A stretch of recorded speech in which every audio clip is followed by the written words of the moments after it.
वर्षा, हाँ आज लंच के लिए नहीं आ पाऊंगा, पीने के बाद बाहर जाना। ठीक है, बाय बाय।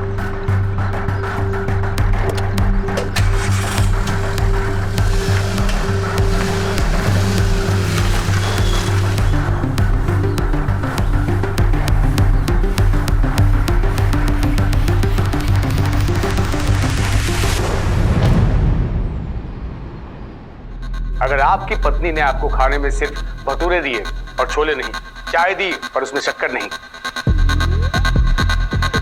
तो क्या करोगे आप? शक्कर लेने पड़ोसन के पास जाओगे और छोले लेने रेस्टोरेंट, है ना?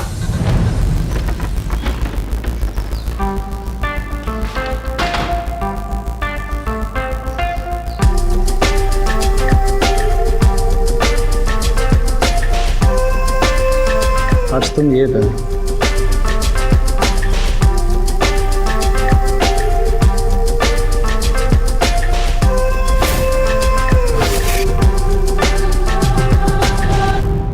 जब आप अपनी पत्नी को अधूरा अधूरा प्यार दोगे तो वो क्या करेगी?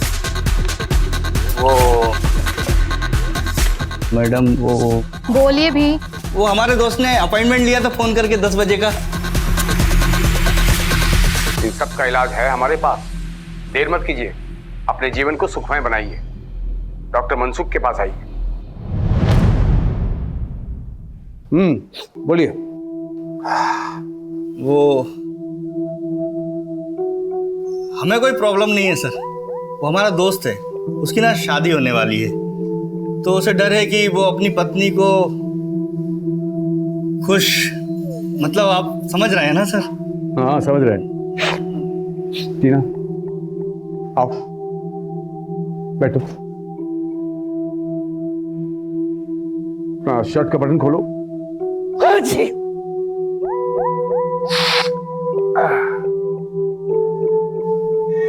अरे हमें नहीं, हमारे दोस्त का प्रॉब्लम है सर।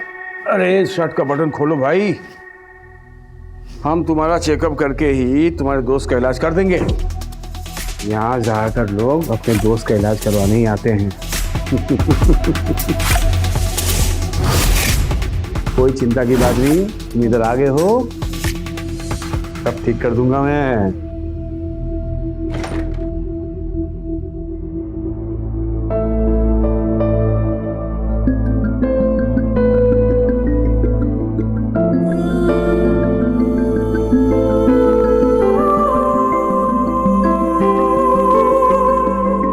तुम्हारा पति लोगों की कमजोरी का इलाज करता है। अगर उसे पता चल गया कि उसकी ही पत्नी भटूरे और शक्कर के लिए पड़ोसी को घर में बुला रही है।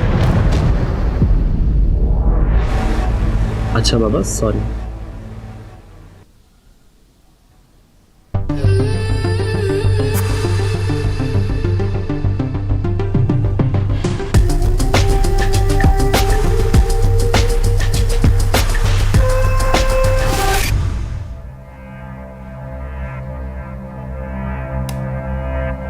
टीना, जी सर। टेम्परेचर चेक किया? हाँ सर।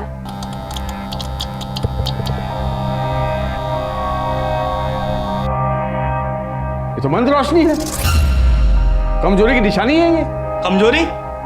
कमजोरी नहीं है हमें। अरे बकवास आपकी ये मशीन है। हमें तो आपके इलाज की टेक्निक पर और ये टेस्ट पर भरोसा ही नहीं है। वो तो हमारे दोस्त ने बोला इसलिए यहाँ आ गए, नहीं तो ये क्या मजाक करके रखा है आपने, ये क्या लगा दिया, हमें समझ में ही नहीं आ रहा क्या करना चाह रहे हैं आप, बताइए।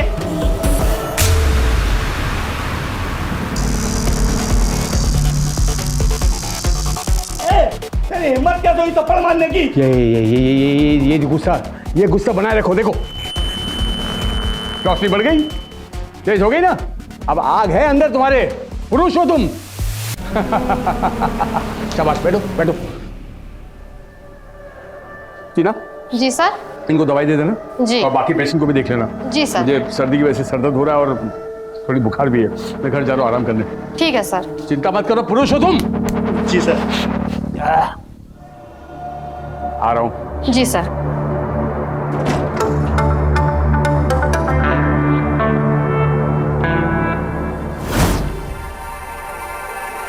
अब तुम ना जाओ। तुम्हारे पास से जाने का मन नहीं करता।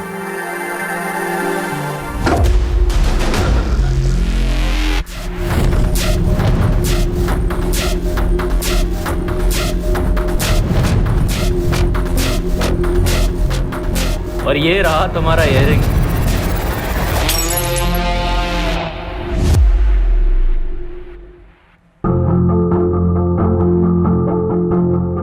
डॉक्टर, कुछ करने से पहले सोच लेना, बदनामी तुम्हारी भी होगी।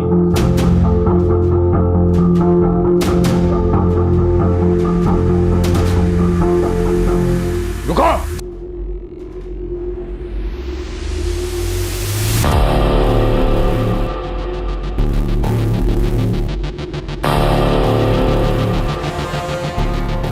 अपना फोन ले जाओ।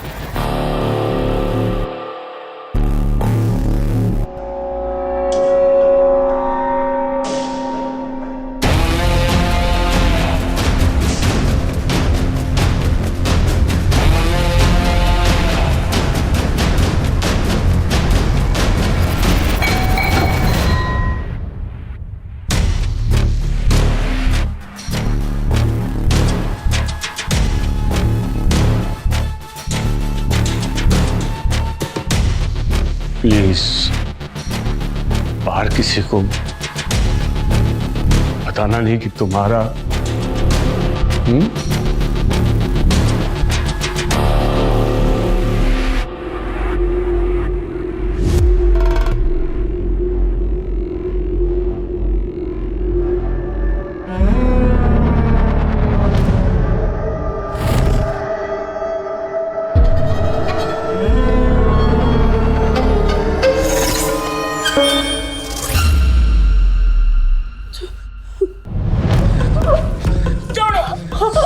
सालों का खानदानी धंधा है हमारा। कमजोरी का इलाज बुआ जी के बाबूजी ने शुरू किया था, और हमारी बीवी किसी और आदमी के साथ अफेयर चलाएगी तो दुनिया को क्या मैसेज जाएगा कि हमारी मर्दानगी में कोई कमी है। हमने तुम्हें अधूरा प्यार दिया।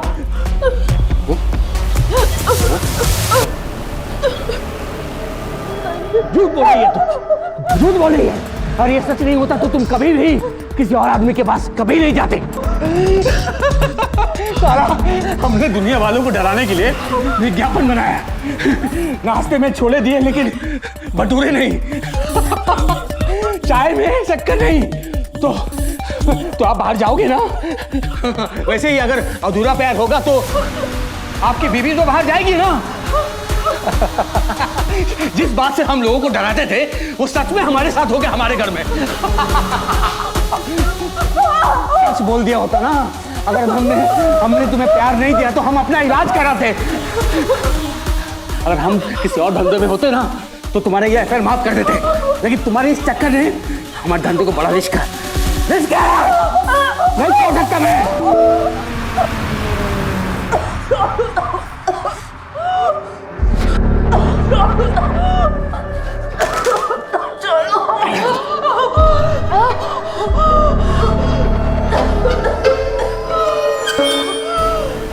कब से चल रहा है ये सब? कब से चल रहा है ये सब?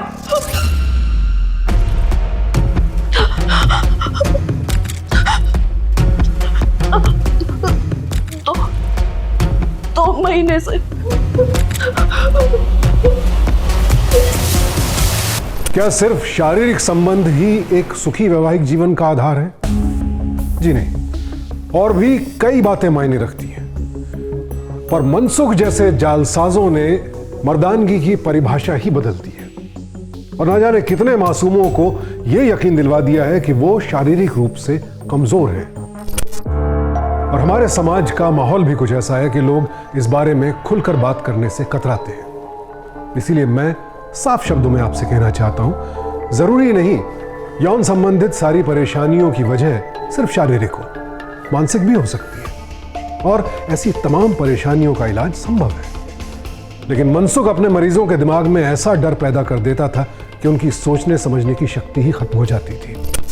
वो उन्हें इलाज के नाम पर एक्सपेरिमेंट और दवा के नाम पर सिर्फ धोखा देकर डॉक्टरी जैसे महान पेशे को बदनाम कर रहा था।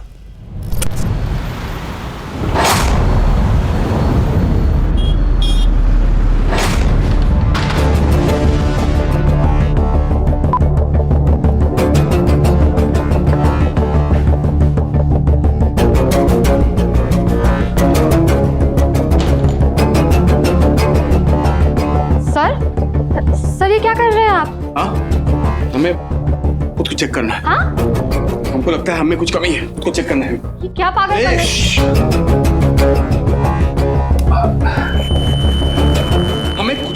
हमें कुछ भी कमी नहीं है, हमें कुछ भी कमी नहीं है टीना। फिर भी तुम्हें पता क्या हुआ? सर, ये कैसी बातें कर रहे हैं आप? हाँ? आपको तो पहले से सब कुछ पता है कि अच्छा बुरा रिजल्ट सब आपके हाथ में है। लेकिन ये सब क्या कर रहे हो आप? अरे टीना, हमको लग रहा था कि हमें कुछ कमी है शायद, लेकिन रिजल्ट भी कैसे भी कहीं मतलब समझ में नहीं आ रहा क्या है। आप शांत हो जाइए प्लीज। पहले आप शांत हो जाओ प्लीज। टीना देखो, मशीन को भूल जाओ, सही रिजल्ट तुम बता सकते हो। क्या मतलब है आपका? मतलब मशीन को भूल जाओ, सही रिजल्ट तुम बता सकते, मशीन नहीं बता सकता। आपका क्या मतलब है? देखो मेरी बात सुनो। सर, मैं ये क्या कर रहे हैं आप? मैं समझने की कोशिश करूँ।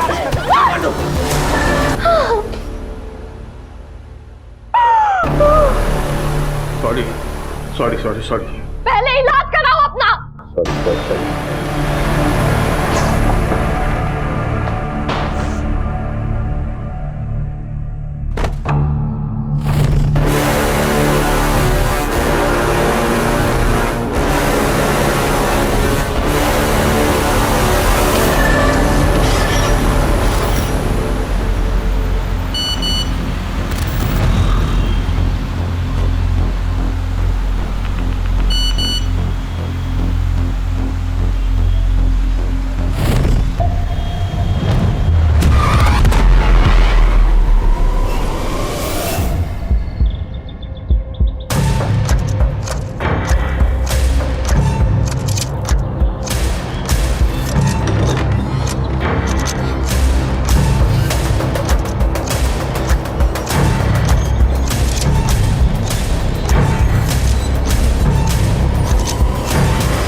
कितने दिनों से तुम्हें मिस कर रहा था वर्षा।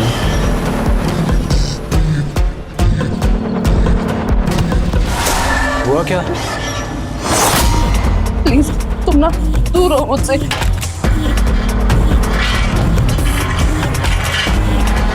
क्या हुआ वर्षा?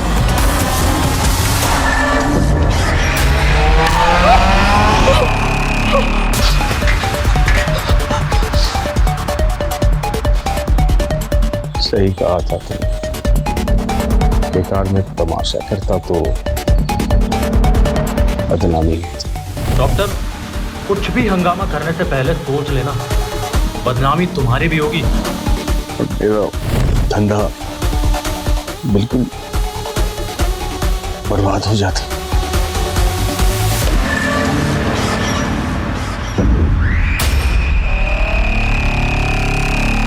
तू अपनी गलती के लिए सॉरी बोल रही थी ना? चल काट दे इसको, मैं तुझे माफ कर दूंगा। चल सुधार अपनी गलती, चल ले, काट। सोच चल।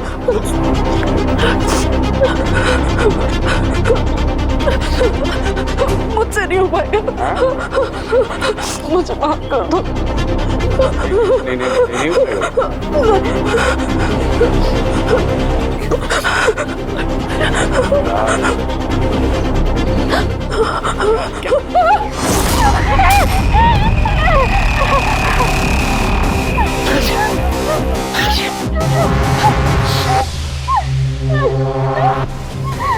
इसको तो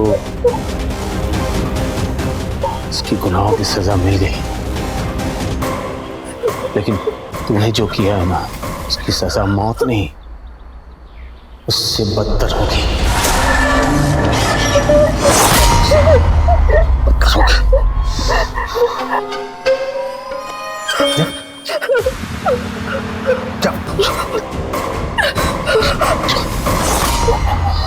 मुस्कान झूठी है,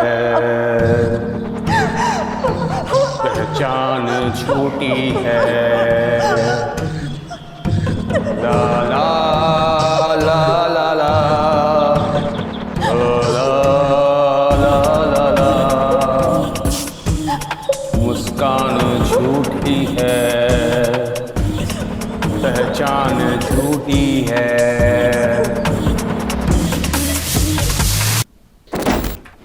साहब। आओ आओ, नमस्ते सर। बैठो। सर मैं बंटी 2 हफ्ते पहले आया था, आपने दवाई दी थी तो मेरे दोस्त ने टाइम पर बराबर दवाई खाई। तुम्हारा दोस्त ठीक हो गया? जी। बढ़िया। एक टेस्ट करते हैं।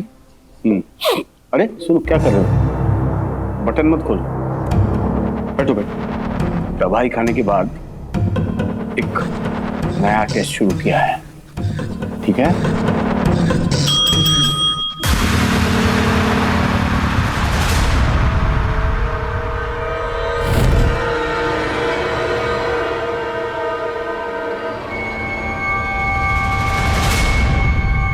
आ जाओ, इनके साथ जाओ और टेस्ट लो इनका। बंटी, 100% सही रिजल्ट आता है इसमें। जाओ इधर जाओ।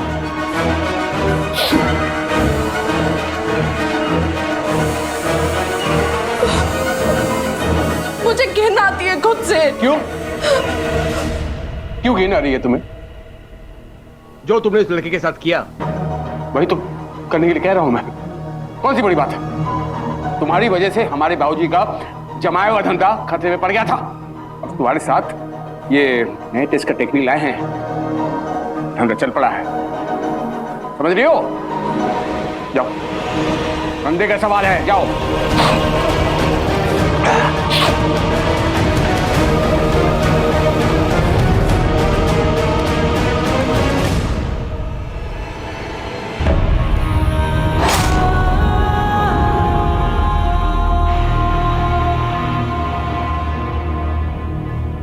सर 20 मिनट हो गए, अब तक रिपोर्ट नहीं लाई वो मैडम।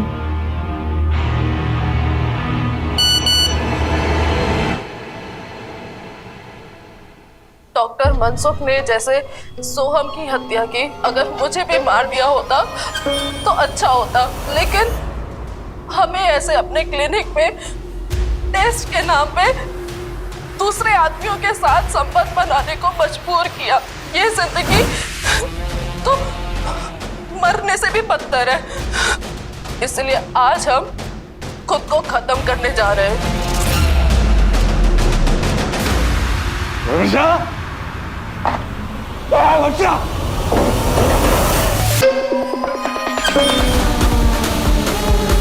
किसी ने देख लिया तो मैं बता दूंगा। डिलीट करना होगा। एक ढूंढ ढूंढ, फोन कहाँ है? हाँ, ढूंढना प्लीज, ढूंढो जल्दी। काका बोल बोल बोल कर, तेरा तेरा फोन क्या? बोल बोल जल्दी बोल। फोन किधर है? मनसुख ने न सिर्फ सोहम का मर्डर किया, बल्कि औरों के साथ साथ खुद अपनी पत्नी का भी इस कदर शोषण किया, उसे इतनी यातना दी कि आखिर में उसने खुद अपनी जान ले ली। दरअसल मनसुख जैसे लोगों की फितरत ही होती है क्रिमिनल एक्सप्लॉयटेशन, अपने फायदे के लिए दूसरों का इस्तेमाल करना। और वो तो शुरू से अपराधी था। बिना सही डिग्री और मेडिकल लाइसेंस के किसी का भी इलाज करना एक अपराध है, और ऐसे अपराधियों को अपने अपराध की डिग्री बढ़ाने के लिए बस एक मौका चाहिए होता है। अब सवाल यह है कि हम उन्हें यह मौका देते ही क्यों हैं? अगर किसी को कोई मेडिकल प्रॉब्लम है तो उसका सही जगह सही इलाज करवाएं। बतौर समाज अगर हम सेक्सुअल हेल्थ के बारे में बात ही नहीं करेंगे और पीड़ित के मन में हीन भावना भरते रहेंगे तो मनसुख जैसे लोग भी इस बात का फायदा उठाते रहेंगे और जुर्म करते रहेंगे। इसीलिए हमारी कोशिश है कि आप देखें, समझें और ऐसे क्रिमिनल्स से सावधान रहें।